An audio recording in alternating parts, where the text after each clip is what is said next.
Yes, एक question मेरे पास आया था एडजर्नमेंट मोशन।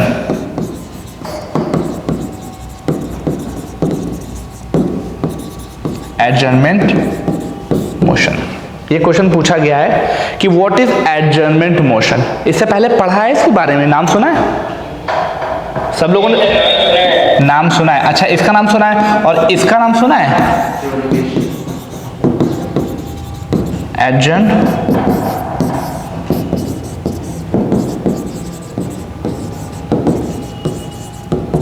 इन तीनों के नाम सुने? नाम से पहले का मतलब दूसरे का सिर्फ नाम सुना है, तीसरे का भी सिर्फ नाम सुना है। ओके, मीन टू से, देखिए तीनों में एडजर्न लगा हुआ है ना, सबने इसका नाम सुना है एवरीवन?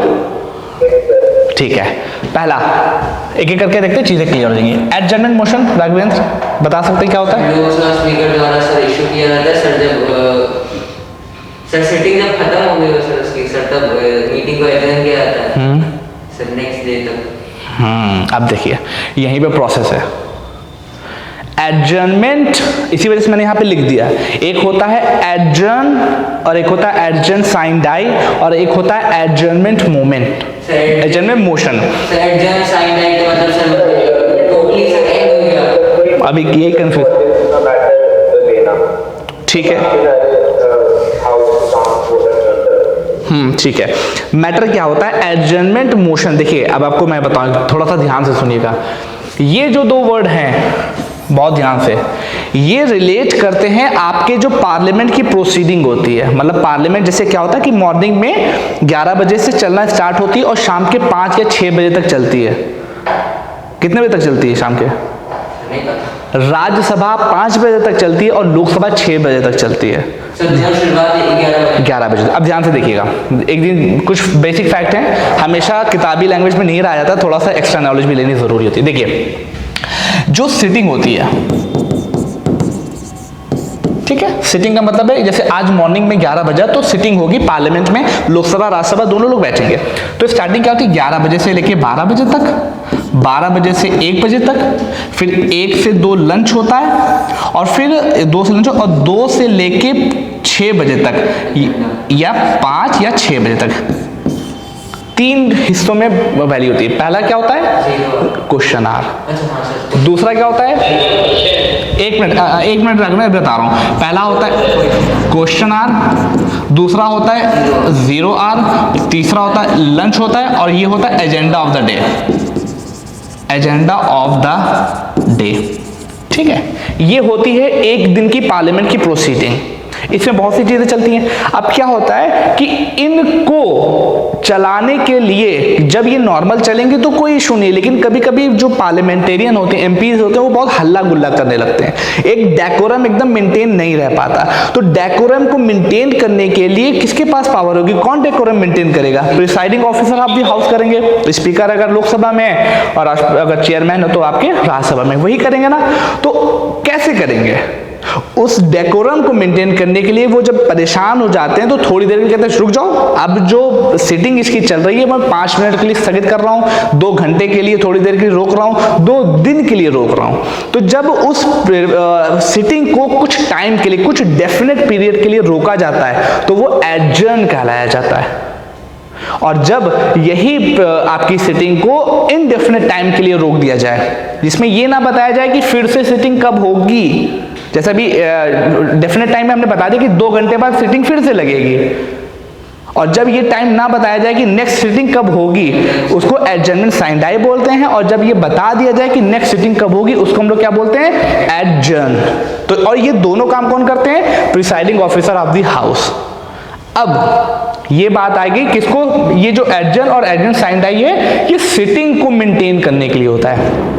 लेकिन एडजर्नमेंट मोशन है, एडजर्नमेंट मोशन एक तरीके का मोशन होता है। मोशन क्या है कि पार्लियामेंट में जितने भी मोस्ट ऑफ द वर्क होते हैं वो किसके जरिए से होते हैं? आपके मोशन के जरिए से होते हैं। अब मोशन भी अलग अलग होते हैं, सब्सटेंटिव, सब्स्टिट्यूट, क्वालिटेटिव, इस तरीके से अलग अलग, वहां पे हमें नहीं जाना है। हमें बस इतना समझना है कि एडजर्नमेंट मोशन क्या होता है। एडजर्नमेंट क्या होता है कि बहुत ही ज्यादा पब्लिक इंपॉर्टेंस का कोई मैटर आ गया है, अब उसके ऊपर वहां पे डिस्कशन शायद नहीं चल रही है, तो सारी चीजों को रोको, इस मुद्दे के ऊपर पहले बात करो। और ये कौन लाएगा, ये स्पीकर नहीं लाते हैं, एमपीज में से जो आपके पार्लियामेंटेरियन होते हैं वही को लेके आते हैं। Adjournment motion. अब आप कुछ कह रहे थे। सर ऑप्शंस दिए to obtain information on a matter of public importance और to ventilate a grievance, a step taken against a group of ministers और individual minister expressing a strong disapproval. देखिए एक एक ऑप्शन पढ़िए। ऑप्शन नंबर 1 क्या है? Sir to obtain information on a matter of public importance और to ventilate grievance. ठीक है, इसको अभी रखिए। ऑप्शन नंबर 2 क्या है? To a step taken against group of ministers or an individual minister expressing a strong disapproval of their policy or program। इसको क्या कहते हैं? इसको बोलते हैं सेंश्योर मोशन। ये जो आप दूसरा ऑप्शन पढ़ रहे हैं ये है क्या कि जब कभी भी किसी एक इंडिविजुअल मिनिस्टर या ग्रुप ऑफ मिनिस्टर के अगेंस्ट में कोई बात हम लोग लेके आएंगे कि भाई आपकी जो रिस्पॉन्सिबिलिटी है वो आप कन्वे नहीं कर रहे हो, then we will use a different type of motion called as censure motion. Option number 3, It pinpoints the failure of the government in the performance of its duty and is moved only in Lok Sabha. only it is called as no confidence motion. No confidence motion. Next, fourth one, A method to check that public money is spent in accordance with the parliament's decision. ये नहीं है, ये इसका motion नहीं है, ये आपका appropriation bill भी हो सकता है, तो वो इस मैटर नहीं है। Option number A will be the correct one. Sir, to obtain information on a public matter.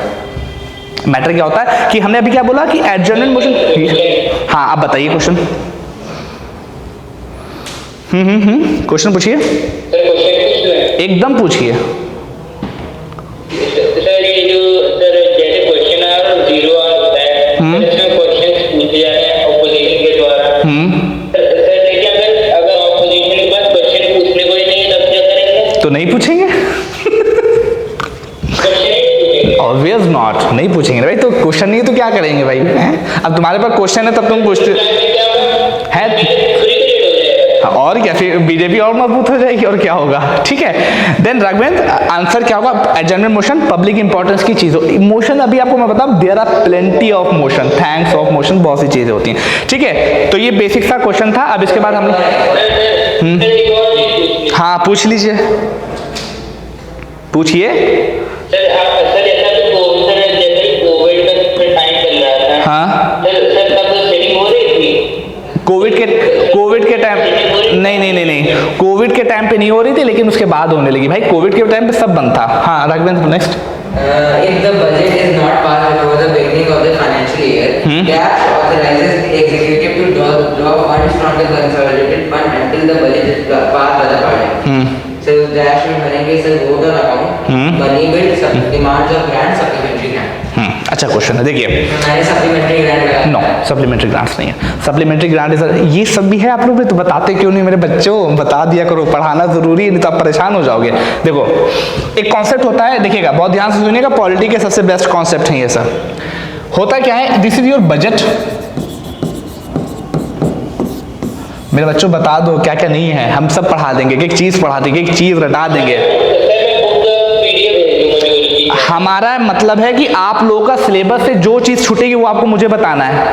मैं अपनी तरफ से कोशिश करूं, मैं नहीं चाह रहा कोई भी कमी रह जाए, ठीक है ना? कमी नहीं करनी चाहिए। देखिए बहुत ध्यान से देखिएगा बजट का प्रोसेस। बजट जो होता है वो एक फाइनेंशियल ईयर के लिए लाया जाता है। अब फाइनेंशियल ईयर कब से स्टार्ट होता है? 1 अप्रैल से 31 मार्च तक होता है ना। ये डेट ध्यान रखिएगा, बहुत अच्छा कॉन्सेप्ट है। ठीक, ये डेट होती है। अब जो बजट आता है, ध्यान से देखिएगा, जो बजट प्रेजेंटेशन होती है, जो बजट पेश किया जाता है, बजट कब पेश किया जाता है? बजट सेशन में। ठीक है, और बजट सेशन स्टार्ट होता है कब से? फेब से स्टार्ट होता है। ठीक है, अब देखिए होगा क्या। जो बजट हमारा पास होता है, बजट को पास कराने के लिए हमें 6 स्टेप से गुजरना पड़ता है।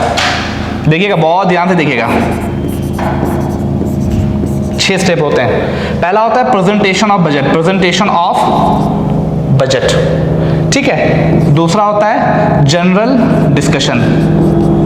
ठीक है, तीसरा होता है डिपार्टमेंटल स्क्रूटनी।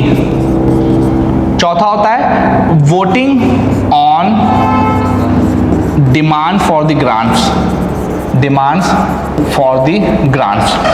पांचवा होता है एप्रोप्रिएशन बिल,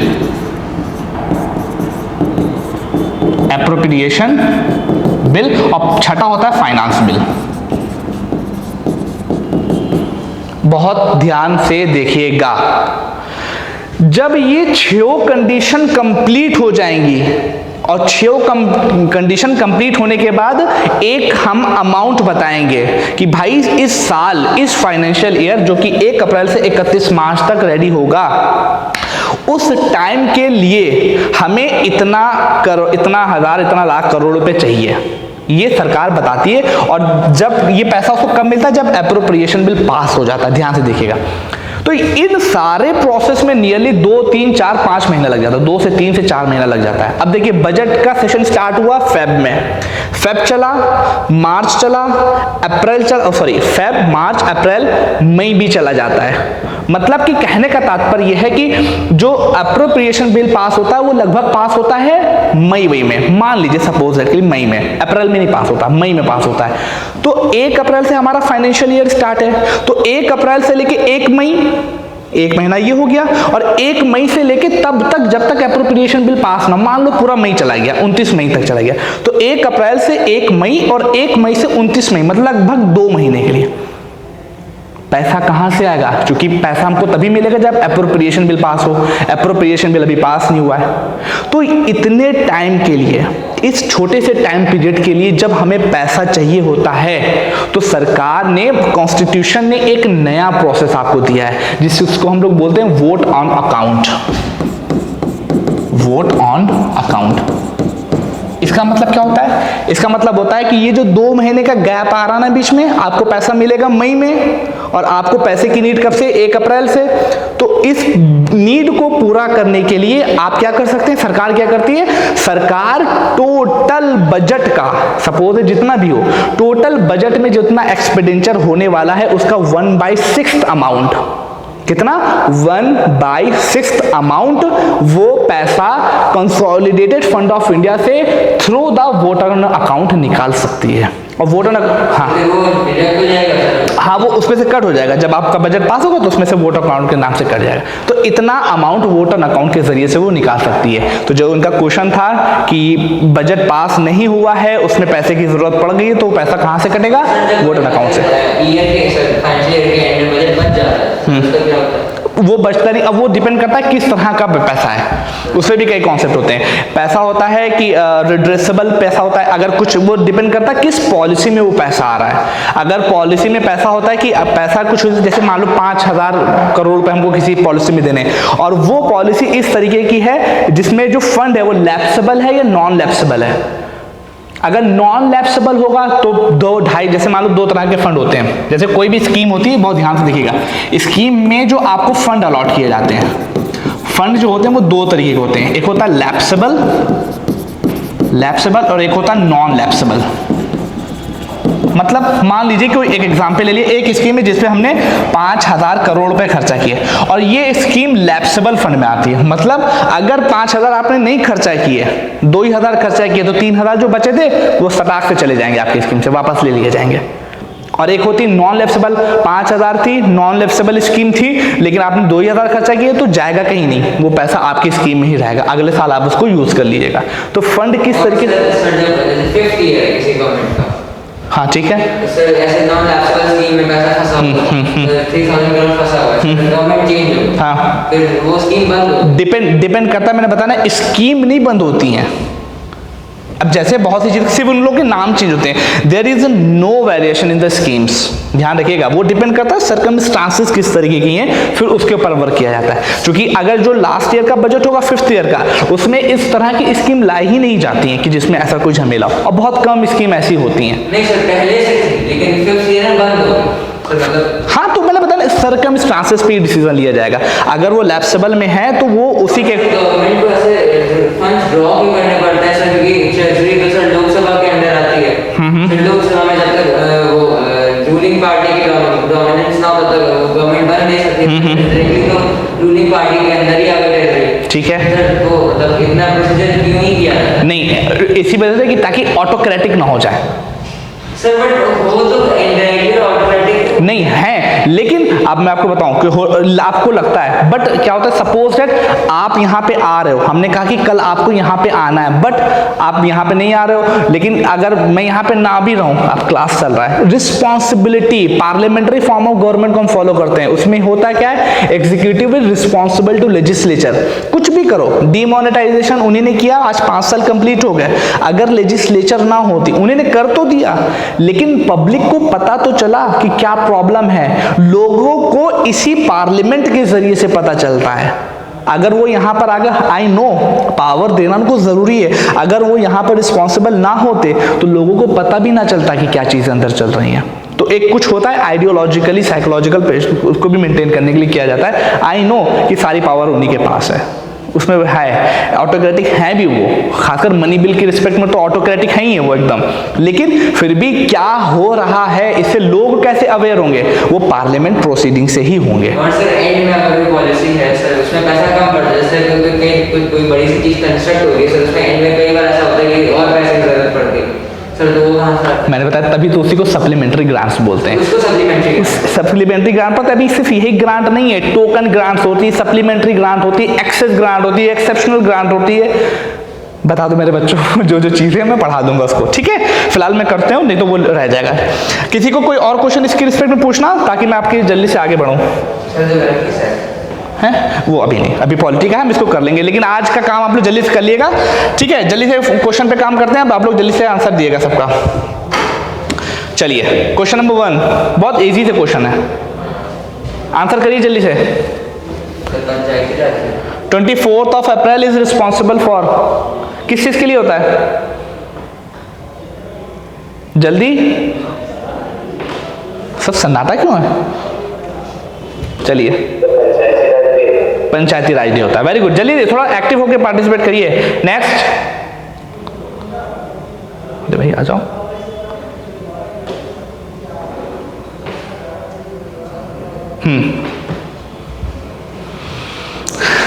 आंसर बताइए जल्दी से।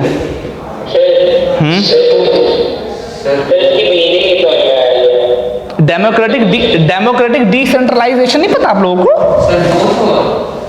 कोई आंसर देने की कोशिश करिए। व्हाट इज द मेन, हाँ मैं बता रहा हूँ, देखिए 2 वर्ड होता है, एक होता है सेंट्रलाइजेशन और एक होता है डिसेंट्रलाइजेशन। जैसे आप मानो कि मेरे पास सारी पावर है, आप क्लास होगा नहीं होगा, किसके क्या होगा, कौन क्लास में बैठेगा, मतलब सारी पावर मेरे पास है।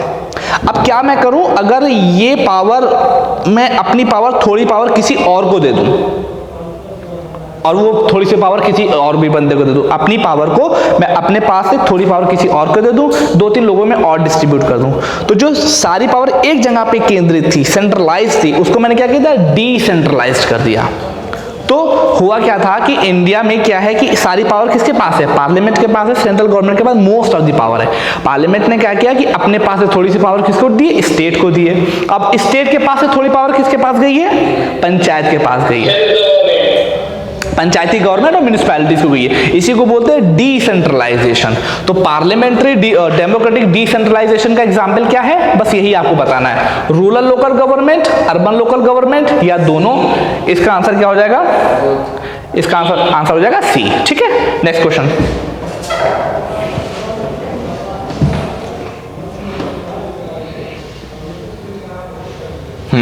थोड़ा आराम से पढ़ के दिएगा।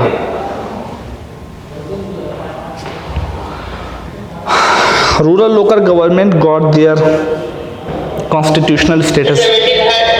Very good, very good.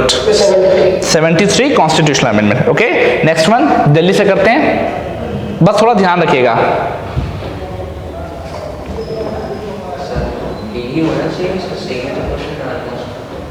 Answer दीजिए क्या होगा इसका,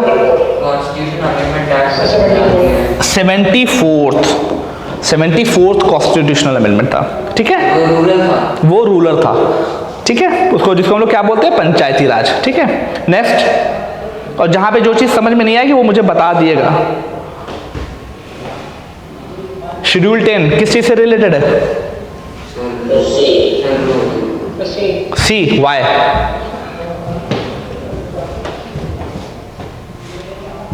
शेड्यूल याद करनी है आप लोगों को पता है, एक क्वेश्चन आपको बहुत इजीली मिल जाएगा। शेड्यूल 10 जो है वो है, इनमें से आंसर होगा नन। क्यों? शेड्यूल 10 रिलेटेड है एंटी डिफेक्शन लॉ से।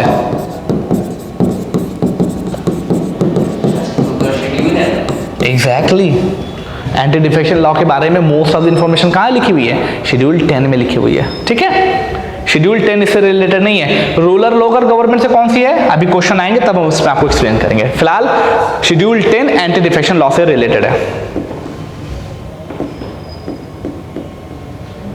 अब बताइए। रूरल लोकल गवर्नमेंट, रूरल कहाँ रूरल? रूरल होगा वो मेरे बच्चे 11वीं हैं, रूरल लोकल गवर्नमेंट 11th है। शेड्यूल 9 के बारे में पूछा जा रहा है, कभी जानने की कोशिश की क्या? मैंने समझ पार्ट 9 सर आप कितने वो शेड्यूल 12 है। अब देखिए शेड्यूल 9 रूल्स एंड रेगुलेशन है। क्या मतलब? ये छोटी शेड्यूल नहीं है, it is the most conflicted and most debatable schedule of the constitution है। इसके बारे में छोटी सी कहानी है, थोड़ी सुन लीजिए, बहुत इंपॉर्टेंट है, मतलब मजा मिलेगा आप लोगों को। जब देश आजाद हुआ तो देश जब आजाद हुआ तो आपको पता है फंडामेंटल राइट हमारे कितने थे? 7 थे ना, सबको पता। Right to property. तो राइट टू प्रॉपर्टी का मतलब क्या है? अगर आपकी कोई प्रॉपर्टी लेगा तो आप सुप्रीम कोर्ट जा सकते थे, यही तो होता ना। चले आएंगे और सुप्रीम कोर्ट आपकी बात को मानेगा जरूर, तो जो काम सरकार कर रही होगी उसके सरकार के काम को रोक देगी सुप्रीम कोर्ट, यही तो होता था, यही हो भी रहा था। अब क्या हुआ, जब देश आजाद हुआ तो देश के डेवलपमेंट करने के लिए हमें क्या करना था? हमें रेल की पटरियां बिछानी है, हमें रोडें बनानी है, हमें बहुत भी दिक्कत काम करने हैं। अब रेल की पटरियों को बिछानी है तो एक हमारे सत्तू साहब रहते हैं, उनके घर के पास से रेल की जानी, जैसे सपोज हमें जानी है ऐसे यहाँ से लेके यहाँ पहुँचना है, यहाँ पे पहुँचना, तो हम क्या करेंगे? अगर सीधी सी लाइन मिल जाए तो ठीक है, लेकिन यहाँ पे एक हमारे सत्तू जी हैं, उनका घर था, मान लीजिए सत्तू जी उनका घर था। सत्तू जी ने कहा नहीं भैया ऐसा है कि हमारा घर कट जाएगा, तुम इधर वहां से लेके आओ। अब यहाँ पे भी एक साहब बैठे थे, उन्होंने कहा मेरा यहाँ पे घर है, तो उन्होंने कहा भाई ऐसा है कि ऐसा कुछ हो नहीं पाएगा, तुम यहाँ से लेके आओ। क्या होगा प्रॉब्लम? सरकार के ऊपर एक्स्ट्रा बर्डन, सरकार के ऊपर एक्स्ट्रा बर्डन, अब सरकार नहीं रुक पा रही है। प्रॉब्लम कैसे काम करेगी, कैसे डेवलपमेंट का काम करेगी? तो इस प्रॉब्लम को सॉल्व करने के लिए गवर्नमेंट ने क्या किया? शेड्यूल 9 को कॉन्स्टिट्यूशन में इंक्लूड किया और कहा कि ऐसे रेगुलेशन जो कि देश की डेवलपमेंट के लिए किए जा रहे हैं, ऐसे रेगुलेशन, ऐसे रूल्स रेगुलेशन लॉ जो कि देश के डेवलपमेंट के लिए सरकार बना रही है, और अगर उसकी वजह से किसी के फंडामेंटल राइट का हनन हो रहा है, होने दो, सुप्रीम कोर्ट उसमें इन्वॉल्वमेंट नहीं लेगी। ये बात लिखी गई थी शेड्यूल 9 में। ये डेवलपमेंट के लिए, अगर नहीं, अगर ये चेंज कब आया? ये सबसे शुरुआत में आया 1951 में आ गया था। यस, हाँ बताइए। जी सर, जब इसको कॉम्पनसेशन मिलेगा, जो कॉम्पनसेशन मिलेगा तो कॉम्पनसेशन वो उसी का सर्कल रेट के हिसाब से मिलेगा कि जो खरीदा था उसके हिसाब से? देखिए अभी मैं आपको बताऊं प्रोसेस क्या है, डिपेंड करता है उस समय की उन जो पार्टी है और पार्टी और सरकार के बीच में प्रोसेस किस तरीके का हुआ है। एज सच कोई स्ट्रिक्ट रूल नहीं है कि हम लोग उसके वेरिएशन के हिसाब से देखेंगे या सर्किल रेट के हिसाब से देखेंगे। और आप यकीन मानिए ये होता क्या है कि जितना वहां का रेट है उससे प्लस अमाउंट दिया जाता है गवर्नमेंट की तरफ से कंपनसेशन के रूप में। कंपनसेशन हमेशा आपको ज्यादा मिलेगा, ये आप एकदम फिक्स बात रखिए। सर बट अगर किसी का घर बना हुआ है सर, फिर उसको लैंड का प्राइस मिलेगा कि पूरे स्ट्रक्चर का प्राइस? जितना भी मिलेगा, मैंने बताया ना, ये सब कुछ डिपेंड करेगा कि वहां की सर्कमस्टांसेस, सरकार के साथ उसकी बॉन्डिंग किस तरीके की हो रही है। अगर उसका घर तोड़ा जाएगा तो घर पे भी तो मिलेगा ना भाई उसको, लेकिन जितना मिलेगा उसकी मिल्कियत जितनी भी होगी उस पूरी टेरेन की, उससे ज्यादा मिलेगा और बहुत ज़्यादा मिलता है। इसी वजह से सरकार को आके कोई रोकता नहीं कि भाई हमको पैसा बहुत मिल जाएगा, इससे कम पैसे में हम जाके दूसरी जगह पे ले लेंगे। Come to the point, move on to next question. ठीक है, जल्दी करते हैं। चलिए शेड्यूल 8 लैंग्वेजेस को लेके थी। कितनी लैंग्वेजेस है हमारे शेड्यूल 8 में? नियरली 22। चेंज हुआ करता है ना, पहले इतनी नहीं थी ना, कई बार कॉन्स्टिट्यूशनल अमेंडमेंट हुआ है, उससे चेंज हो के आती है, तो यहाँ से इस वजह से अप्रोक्सीमेट लगाया था, है 22 ही, लेकिन इन फ्यूचर चेंज हो जाए तब। ठीक है, नेक्स्ट, जो कि मांग इसकी चलाई करती है, बहुत प्यारा क्वेश्चन है। Article 243Q is related with, किससे है? Urban. Lock option B. Okay, चूंकि क्या है 243 से 243O तक है ना आपका रूरल लोकल गवर्नमेंट, पंचायती राज के बारे में। वो वाला क्यों क्या है? मतलब कि 243 एक ही आर्टिकल है 243। अब उसी के अंदर हमें नई नई बातें लिखनी है, तो 243A, 243B, 243C ऐसे करते करते 243O तक गए हम पंचायती राज में, और 243O हो गया। अब 243P से क्या स्टार्ट होता है? म्यूनिसिपैलिटीज, अर्बन लोकल गवर्नमेंट, और वो कहां तक गया? ZG तक गया हुआ है। ठीक है, नेक्स्ट। अब ये बताइए क्या है इसको, तो ये तो बताने की जरूरत ही नहीं है इसमें। ठीक है, नेक्स्ट क्वेश्चन, जल्दी से बताइए। पंचायती राज की शेड्यूल कितनी है? शेड्यूल 11 है। शेड्यूल 11 में कितने पॉइंट लिखे गए हैं? कितने पॉइंट हैं शेड्यूल 11 में? सब बता चुका हूं। 29, ध्यान रखिएगा 29 सब्जेक्ट्स हैं आपके शेड्यूल उसमें। Next question,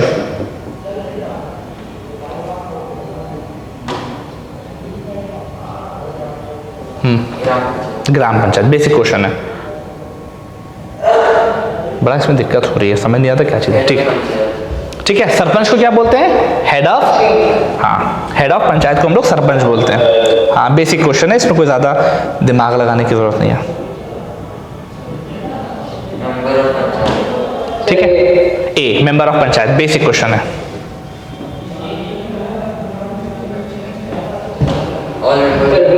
all member of gram सभा। ठीक है, बेसिक क्वेश्चन है, बहुत बेसिक से क्वेश्चन है। इसको बताइए। ए, कितने लोग ए के साथ जाएंगे? How many? Answer will be lock option D, decentralisation है ना। तो डिसेंट्रलाइजेशन तब होता है, ये ऑप्शन हो जाएगा D, lock option D. Communism और कम्युनिज्म क्या डिफरेंस? अलग प्रोसेस है, फॉलो करने की रीजन वाइज फॉलो कर। कम्युनलिज्म थोड़ा सा लड़ाई झगड़ा वाला होता है, अब कम्युनिज्म वाला थोड़ा सा वो है जो हम लोग चाइना वाइना में फॉलो करते हैं। यस, सर रशिया में कम्युनिज्म, कम्युनिज्म कहीं नहीं तो वो गलत चीज है। यस, तो जैसे बेल्जियम में भी लोकल गवर्नमेंट है, तो कम्युनिटी गवर्नमेंट है, तो यहाँ पर भी लोकल गवर्नमेंट, तो दोनों एक ही है कि अलग अलग? देखिए क्या, हाँ सॉरी आपका क्वेश्चन एक बार फिर से बोलें। सर बेल्जियम में भी एक लोकल गवर्नमेंट है जिसको कम्युनिटी गवर्नमेंट कहते हैं, यहाँ पर भी लोकल गवर्नमेंट है, दोनों के फंक्शन सेम है? हाँ, फंक्शन देखिए, नहीं जो उनका बेसिक है, मतलब उनका जो बेस है वो सेम है, लेकिन एग्जैक्ट वही है ये हम नहीं कहेंगे। हमारा प्रोसेस एकदम यूनिक है, उनका प्रोसेस अलग है, लेकिन जो काम है ना लोकल गवर्नमेंट का क्या प्रोसेस है कि जो लोकल लोग डायरेक्टली इन्वॉल्व हो, एक तरीके से ये डायरेक्ट डेमोक्रेसी की तरफ एक स्टेप है। तो वहां का जो प्रोसेस है वो अलग है, लेकिन जो बेस है काम करने का कि लोकल लोग वहां के अपने रिप्रेजेंटेटिव से डायरेक्टली इन्वॉल्व हो, उनके साथ डायरेक्टली मिल। अब आप प्राइम मिनिस्टर साहब से नहीं मिल सकते, लेकिन पंचायत की वजह से जिनको आपने भेजा है अपना लोकल वर्क कराने के लिए, वहां पर आप उनसे डायरेक्टली मिल सकते हैं। नियरली चीजें सेम है, लेकिन एकदम स्ट्रक्चर सेम है ये चीज नहीं है। ठीक है, move on to next question. भाई ये सब क्या हो रहा है? D 5 year basic 5, very good. चलते भाई।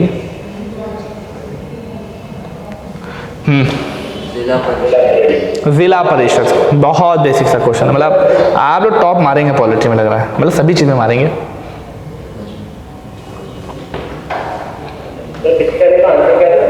First municipal corporation of the country, Calcutta, Madras, Coimbatore, none.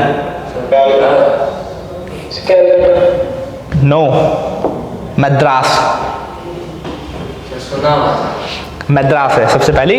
India की फर्स्ट म्यूनिसिपल कॉर्पोरेशन 1682, नियरली जो एरिया है एयर है वो है 1682, जहां पे मद्रास में ये सबसे पहले स्टैब्लिश की गई थी। ये मैं बता भी चुका हूं आप लोगों को।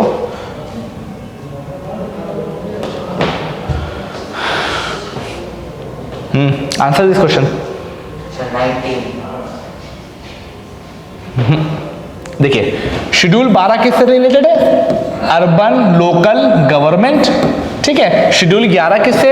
Rural local government. Rural local government जो शेड्यूल 11 है उसमें 29 टॉपिक हैं, इसमें कितने हैं? इसमें हैं आपके 18, ठीक है, ध्यान रखिएगा, बेसिक फैक्ट है ये तो बहुत बेसिक सा question. Ashok Mehta committee rural local government है। क्यों इंपॉर्टेंट है कमेटी? एक फैक्ट है आप लोग को बता दूं, इससे पहले जितनी भी कमेटी हैं उन्हीं ने 3 टियर स्ट्रक्चर बताया है कि एक गांव पे होगी, एक ब्लॉक पे होगी और एक जिला पे होगी। इन्हीं ने 2 टियर स्ट्रक्चर बताया था, इस वजह से इनको कभी कभी इंपॉर्टेंस दी जाती है। तो आपसे क्वेश्चन पूछा जाए कि 2 टियर स्ट्रक्चर की रिकमेंडेशन किस कमेटी ने की थी, तो वो अशोक। 2 टियर, अब यहाँ पे बोला गया था जो ब्लॉक बीच वाला प्रोसेस है ना उसको ही नियरली, मतलब 2 जो 3 का मैकेनिज्म था उसको कन्वर्ट करना था 2 में। वो मैकेनिज्म कुछ भी हो सकता था, ब्लॉक हो सकता था, जिला हो सकता था, विलेज हो सकता था, जिला हो सकता था, ऐसा कुछ भी कर सकते थे। मतलब उन्होंने बोला था 3 टियर को कम करके 2 टियर में करना है। नेक्स्ट वन, हाँ 21. आंसर दीजिए ध्यान से। 21 लॉक कर दें? आरो, should I lock option D? B will be the correct answer. Question पढ़िए क्या है? Minimum age of a voter, not a 21 है उनके लिए, वोटर की बात हो रही है, नॉट द इलेक्ट, जिसको इलेक्ट होना हो उसके लिए एज कितनी है? 21। नहीं, अभी आपके साथ कंफ्यूजन है। देखिए यहाँ पे बात 2 तरह की चीज होती है, एक होती है वोटर और एक होती है जिनको इलेक्ट किया जाएगा। जैसे आप हैं किस, मैं ये कह रहा हूँ सर, पहले जो है वो 21 इयर्स की थी, फिर उसके बाद सर हम आपकी बात से एकदम सहमत हैं मेरे बच्चे। कहने का मतलब है 21 एज थी, वो अब हो गई 18। इसको हम लोग बोलते हैं यूनिवर्सल अडल्ट सफरेज। मतलब अगर आप इंडिया में रहते हैं तो इंडिया में मिनिमम एज आपको वोट करने के लिए कितनी चाहिए? 18 साल, जो पहले कितनी थी? 21 साल। ये चेंज कब हुआ, किस साल में? कॉन्स्टिट्यूशनल अमेंडमेंट बताइए, शायद 61 कॉन्स्टिट्यूशनल अमेंडमेंट है। कौन सा ईयर है? यस, ये हुआ था 61 कॉन्स्टिट्यूशनल अमेंडमेंट। देखिए 61st कॉन्स्टिट्यूशनल अमेंडमेंट। अब ये हुआ कब है, इसका ईयर हमको बताइएगा आप लोग। 1980 में हुआ है, जब इलेक्शन कमीशन ऑफ इंडिया को 1 बॉडी से ट्रिपल बॉडी कर दिया गया था, सिंगल मेंबर बॉडी से। हाँ आरो बोलिए। एक क्वेश्चन पूछ लीजिए आप। हाँ बोलिए। कोई पर्सन है सर, तो अगर 10-15 सर अगर स्लैब्स पड़ जाए सर, तो उसके बाद से कोई राइट, जिस पर्सन को सर मार खाया है उसके बाद सर राइट है कि दूसरे को मार स्लैब। देखिए इसको मैं आंसर में दूंगा फिजिक्स रूप में, every action has an equal and opposite reaction, ठीक है। लेकिन करना नहीं। यहाँ पे हम लोग गांधी जी की बात को मानेंगे, अगर कोई एक मारे तो दूसरा बढ़ा देना और दूसरा क्या अरे भैया रहने दो भैया, ठीक है। कम टू द पॉइंट। 15 भैया आरो सब ठीक है भैया। अपना कैमरा ऑन करो, एक बार तुम्हें देख लें हम। आरो अपना कैमरा ऑन करो, मैं तुम्हें देख लूं।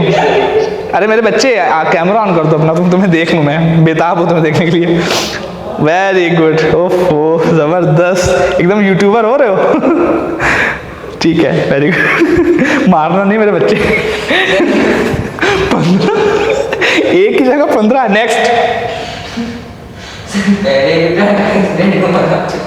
नेक्स्ट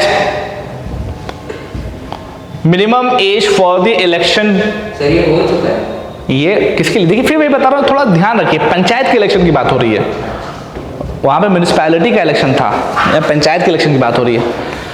पंचायत के इलेक्शन सेम सेम, ठीक है। यूनिवर्सल अडल्ट सफरेज हमारी कितनी 18 ही है, Sir, all over the India, ठीक है। नेक्स्ट, ध्यान से क्वेश्चन पढ़ के दिएगा।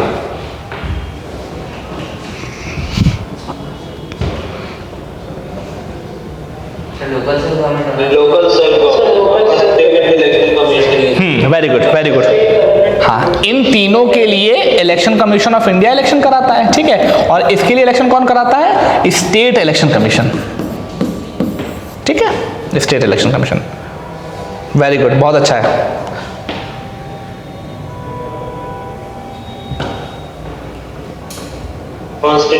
Constitutional body, very good, very constitution. इसी तरीके से स्टेट इलेक्शन कमीशन भी आपकी कॉन्स्टिट्यूशनल बॉडी ही है।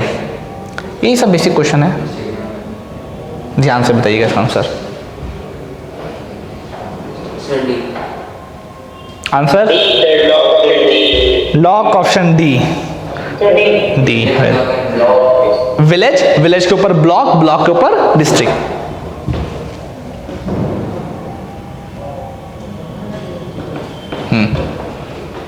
Sir, PRI क्या है? अच्छा। पंचायती राज इंस्टीट्यूशन।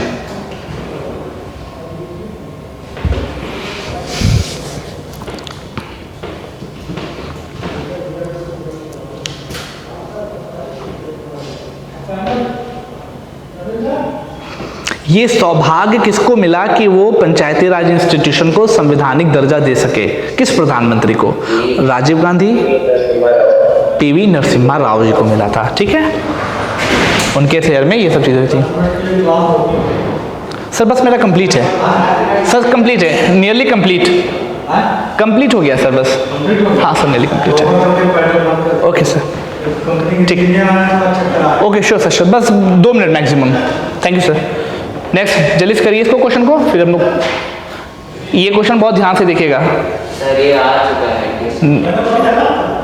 हाँ, नेक्स्ट क्वेश्चन, ये क्वेश्चन बहुत, reservation for women 1/3 exist in which body? ये आ चुका है, मेरा गलत। PRI में रिजर्वेशन है, ठीक है, पंचायती राज इंस्टीट्यूशन में 1/3 है। नेक्स्ट क्वेश्चन देखिए, ये बताइए। Sir, PRI. Again point to be noted, both parliament में भी आपको SC/ST को रिजर्वेशन दिया गया है, पॉइंट टू बी नोटेड, ठीक है। तो पार्लियामेंट में भी SC/ST को रिजर्वेशन दिया गया है Rajya Sabha as well as Lok Sabha. As per proportion of their population, population के आधार पर उनको रिजर्वेशन दिया गया है, ठीक है। जल्दी से कर लेते हैं। 29 बेसिक सा क्वेश्चन है, आंसर दीजिए जल्दी से। Andhra Pradesh will be the correct answer. Andhra Pradesh इसका आंसर होगा। पहले नंबर पे आपका कौन सा था? Rajasthan. Next and last question, 3 tier structure, okay, 3 tier structure है। अगेन चीजों को मैं फिर बोल रहा हूं कि चीजें अब करना क्या है आप लोगों को, आज की डेट में सिविल और ज्योग्राफी के बारे में जो जो चीजें आपकी रिमेनिंग है वो एकदम नोट डाउन करके मुझे भेजनी है, मेरे स्टेटस पे आपको भेजनी है, ताकि मैं उसी के अकॉर्डिंग आप लोगों का सिलेबस कराऊं। 29 से पहले सब चीजें कंप्लीट करानी मुझे, ठीक है, और थोड़ा स्पीड में काम करेंगे, ठीक है। फिलहाल के लिए आज के लिए इतना ही रखते हैं, बाकी फिर मुलाकात होगी, हयात रहेगी अगर, ठीक है। Okay, thank you class. No no देखिए, कुछ चीजें ऐसी आएंगी जो आपके रेंज में नहीं होंगी। We are human being, not a robot, ठीक है। तो फर्स्ट 3 और 4 जरूर याद होने चाहिए, और जो ऐसी कुछ इंपॉर्टेंट वेजिटेशन है वो आपको ध्यान में रखनी है, लेकिन इतना तो करना ही पड़ेगा। फर्स्ट 5 तो याद रखना। कोई स्पेशल वेजिटेशन होती है सर, वो उसी रीजन में पाई जाती है, वो उसको नेटिव स्पीशीज भी बोलते हैं, काफ़ी चीज़ें हैं, वो इन्वायरमेंटल पॉइंट ऑफ व्यू से मैं बताऊंगा उसको। हमारा कहने में, इसके लिए आप एक काम करिए, निमोनिक्स बना लीजिए। सपोज 5 नाम है, 5 नाम के जैसे एनी, एबनी, महोगनी, रोजवुड। अब इसका जो शुरुआत का पहला वर्ड है ना, उसको आपने लिया और उससे एक कोई नया वर्ड बना लिया, इससे आपको चीज़ें याद हो जाएंगी। ओके, फिलहाल इस चीज़ के यहीं पर बाइंड अप करते हैं।